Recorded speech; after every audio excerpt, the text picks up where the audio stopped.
ನಾನು ನೇರವಾಗಿ ಮಾಧ್ಯಮದವರ ಮುಂದ್ಗಡೆ ನಮ್ಮ ಅಳಲುಗಳನ್ನು ನಾವು ಹೇಳ್ಕೊಳ್ತೇವೆ. ಒಲೆ ಮಾದಿಗರು ಅಂತ ನಮ್ಮನ್ನು ಏನು ಕರೀತಾರೆ, ಒಲಿರು ಮಾದಿಗರು ಅಂತ ಅಂತೇಳಿ. ನನ್ನ ಸಮುದಾಯದಕ್ಕೆ ಮೂಲಭೂತ ಸೌಕರ್ಯಗಳು ಬೇಕು ನಮಗೆ. ಇವತ್ತಿನಿಂದಲೇ ಇಡೀ ಹೊಸಕೋಟೆ ತಾಲೂಕಲ್ಲಿ ಎಷ್ಟು ಮಟ್ಟಿಗೆ ದಲಿತರು ಜನಸಂಖ್ಯೆ ಇದೆ ಮತ್ತು ಅಲ್ಪಸಂಖ್ಯಾತರು ಮುಸಲ್ಮಾನರ ಜನಸಂಖ್ಯೆ ಇದೆ, ನಮಗೆ ಮೂಲಭೂತ ಸೌಕರ್ಯಗಳಿಲ್ಲ.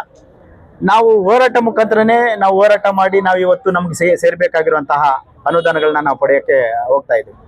ಯಾಕೆ ರಾಜಕಾರಣಿಗಳಿಗೆ ದಲಿತರ ಮೇಲೆ ಮನಸ್ಸಿಲ್ವಾ, ಅಥವಾ ರಾಜಕಾರಣಿಗಳಿಗೆ ದಲಿತರನ್ನ ಬೆಳೆಸಬೇಕು ಅನ್ನೋ ಮನಸ್ಸಿಲ್ವಾ? ಇವತ್ತಿನಿಂದಲೂ ಹೊಸಕೋಟೆ ತಾಲೂಕಿನಲ್ಲಿ 35ರಿಂದ 45 ಸಾವಿರ ಜನಸಂಖ್ಯೆ ಮೇಲೆ ದಲಿತರಿದ್ದಾರೆ.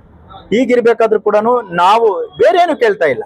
ನನ್ನ ಸಮುದಾಯದವ್ರಿಗೆ ಮಶಾಣ ಆಗಿರ್ಬೋದು, ರುದ್ರಭೂಮಿ ಆಗಿರ್ಬೋದು, ನನ್ನ ಸಮುದಾಯದವರಿಗೆ ಹಕ್ಕುಪತ್ರಗಳು, ಆಶ್ರಯ ಯೋಜನೆ ಅಡಿಯಲ್ಲಿ ಹಕ್ಕುಪತ್ರಗಳಾಗಿರ್ಬೋದು, ನನ್ನ ಸಮುದಾಯದ ಹೆಣ್ಣು ಮಕ್ಕಳಿಗೆ ಗಂಡು ಮಕ್ಕಳಿಗೆ ಸ್ಕೂಲ್ ಕಾಲೇಜುಗಳಾಗಿರ್ಬೋದು, ನನ್ನ ಸಮುದಾಯದವರಿಗೆ ಅಂಬೇಡ್ಕರ್ ಭವನ ಆಗಿರ್ಬೋದು, ಜಗಜೀವನ್ ರಾಮ್ ಭವನ ಆಗಿರ್ಬೋದು, ಭವನಗಳು ಕೇಳ್ತಾ ಇದ್ರು. ಹೊರತುಪಡಿಸಿದ್ರೆ ಎಕರೆಗಟ್ಟಲೆ ನಮ್ಗೆ ಜಮೀನು ಕೊಡ್ರಿ ಅಥವಾ ಸರ್ಕಾರಿ ನೌಕರಿಗಳು ಕೊಡ್ರಿ, ನಮ್ಗೆ ರಾಜಕೀಯವಾಗಿ ಜಿಲ್ಲಾ ಪಂಚಾಯತಿ, ತಾಲೂಕ್ ಪಂಚಾಯತಿ, MLA ಸೀಟ್ ಬಿಟ್ಕೊಡ್ರಿ ಅಂತ ನಾವು ಕೇಳ್ತಾ ಇಲ್ಲ. ನನ್ನ ಸಮುದಾಯಕ್ಕೆ ಸಿಗ್ಬೇಕಾಗಿರುವಂತಹ ಅನುದಾನಗಳು, ನನ್ನ ಸಮುದಾಯಕ್ಕೆ ಸಿಗ್ಬೇಕಾಗಿರುವಂತಹ ನ್ಯಾಯಬದ್ಧವಾಗಿ ಸಿಗ್ಬೇಕಾಗಿರುವಂತಹ ಎಲ್ಲಾ ರೀತಿಯಾದ ಕೆಲಸ ಕಾರ್ಯಗಳು ಆಗ್ಬೇಕು ಅನ್ನೋ ಒಂದು ನಿಟ್ಟಿನಲ್ಲಿ ಇವತ್ತು ತಮಟೆ ಚಳವಳಿ ಮುಖಾಂತರ ನಾವು ತಾಲೂಕು ದಂಡಾಧಿಕಾರಿಗಳಿಗೆ ಒಂದು ಮನವಿ ಕೊಡಕ್ ಬಂದ್ರೆ, ಅದೇ ರೀತಿ ಮಾದೇಪುರ ಕ್ಷೇತ್ರದಲ್ಲಿ ಮಾನ್ಯ ಡಾಕ್ಟರ್ ಎಚ್.ಎಂ. ಸುಬ್ರಾಜ್ ಅವರ ಮೇಲೆ, ಎಚ್.ಎಂ. ರಾಮಚಂದ್ರ ಊಡಿ ಚಿನ್ನೆ ಅವರ ಮೇಲೆ ನಡೆದಿರುವಂತಹ ಘಟನೆಯನ್ನು ಖಂಡಿಸಿ ರಾಷ್ಟ್ರೀಯ ಅಧ್ಯಕ್ಷರು, ಭಾರತೀಯ ಸೇವಾ ಸಮಿತಿ ರಾಷ್ಟ್ರೀಯ ಅಧ್ಯಕ್ಷರಾದಂತಹ ಊಡಿ ಚಿನ್ನೆ ಅವರ ಮೇಲೆ ನಡೆದಿರುವಂತಹ ಘಟನೆಯನ್ನು ಖಂಡಿಸಿ ಇವತ್ತು ನೂರಾರು ಸಂಖ್ಯೆಯಲ್ಲಿ ನನ್ನ ಸಮುದಾಯದವರು ಬಂದಿದ್ದಾರೆ. ನಾವು ಕರೆ ಕೊಟ್ಟರೆ ಇಡೀ ಕರ್ನಾಟಕ ರಾಜ್ಯದಿಂದ ಸಾವಿರಾರು ಜನಸಂಖ್ಯೆಯಲ್ಲಿ ಬಂದು ನಾವು ಸಂಘಟನೆ ಪ್ರಭಾವ ಏನು ಅನ್ನೋದು ಹೋರಾಟ ರೂಪದಲ್ಲಿ ನಾವು ತಿಳಿಸಬಹುದಾಗಿತ್ತು.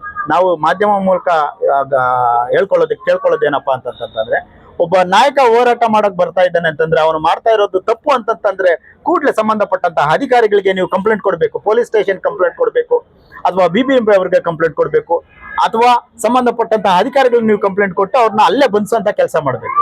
ಹೊರತುಪಡಿಸಿ ಅವ್ರು ಕೇಳ್ತಾ ಇರೋದಕ್ಕೆ ಸರಿಸಿದ್ದ ನ್ಯಾಯವಾಗಿ ಐತೆ, ಬಡವರ ಪರ ಬಂದಿದ್ದಾರೆ, ಬೀದಿ ಬದಿ ವ್ಯಾಪಾರಿಗಳ ಬಗ್ಗೆ ಬಂದಿದ್ದಾರೆ, ಸಾರ್ವಜನಿಕರ ಬಗ್ಗೆ ಬಂದಿದ್ದಾರೆ ಅಂತಾಗ ನ್ಯಾಯ ಅನ್ಸಿದ್ರೆ ನಿಮ್ಗೆ ಅವ್ರನ್ನ ಸೈಡ್ ಕರ್ಸಿ ಒಂದು ಜಾಗದಲ್ಲಿ ಕೂರಿಸಿ ನೀವು ಮಾಡ್ತಾ ಇರೋದು ಈ ರೀತಿ ಇದೆ, ಈ ರೀತಿ ಮಾಡೋಣ, ಈ ರೀತಿ ಮಾಡ್ಕೊಂಡು ಹೋಗೋಣ ಅಂತೇಳಿ ನ್ಯಾಯ ಕೊಡೋರಂತ ಅವರಾಗ್ಬೇಕು.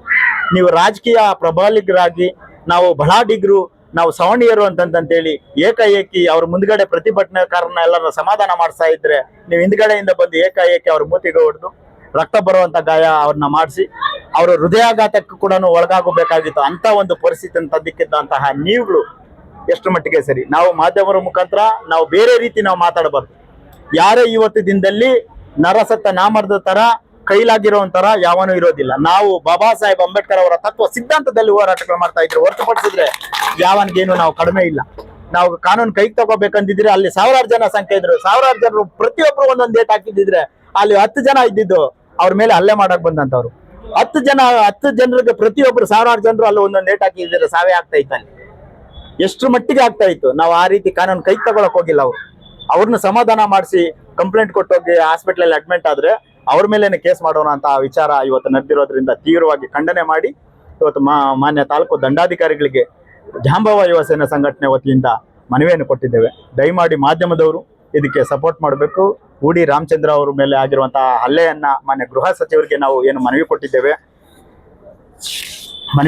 ಇನ್ನೊಂದು ಕೊಡಬಹುದು, ಮನವಿ ಕೊಟ್ಟಿದ್ದೆ. ನನ್ನ ಸಮುದಾಯದವರಿಗೆ ಹಕ್ಕುಪತ್ರ ಆಗಿರ್ಬೋದು, ಮಶಾಣ ಆಗಿರ್ಬೋದು, ಸಮುದಾಯ ಭವನ ಮಾಡ್ಕೊಳ್ಳೋಕೆ ನಮ್ಗೆ ಅವಕಾಶ ಮಾಡಿಕೊಡ್ಬೇಕು ಅಂತೇಳಿ ಇವತ್ತು ದಿನ ಮಾಧ್ಯಮ ಮುಖಾಂತರದಲ್ಲಿ ನಾವು ಮನವಿ ಮಾಡ್ಕೊಳ್ತೇವೆ.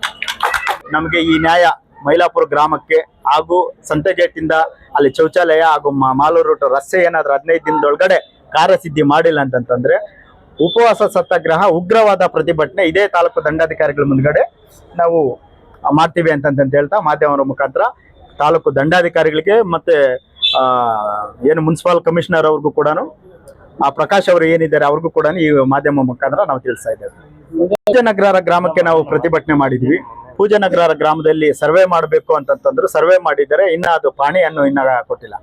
ವಾಗಟ ಅಗ್ರಹಾರ ಗ್ರಾಮಕ್ಕೆ ಸರ್ವೆ ಮಾಡಿದ್ರು, ಅದು ಕೂಡ ಇನ್ನೂ ಪಾಣಿ ಕೊಟ್ಟಿಲ್ಲ. ಪಾಣಿಯನ್ನು ಕೊಟ್ಟರೆ ನಾವು ಮಾಡಿರೋಂಥ ಹೋರಾಟಕ್ಕೆ ಪ್ರತಿಫಲ ಸಿಗುತ್ತೆ ಅನ್ನೋ ಒಂದು ನಿಟ್ಟಿನಲ್ಲಿ ಆ ಒಂದು ಎರಡೂರು ಕೂಡ ನಾನು ಮೆನ್ಷನ್ ಮಾಡಿದೆ. ಸರ್ವೆಗಳು ಮಾಡಿದ್ದಾರೆ, ಇನ್ನೂ ಪಾಣಿ ಕೊಟ್ಟಿಲ್ಲ ನಮಗೆ.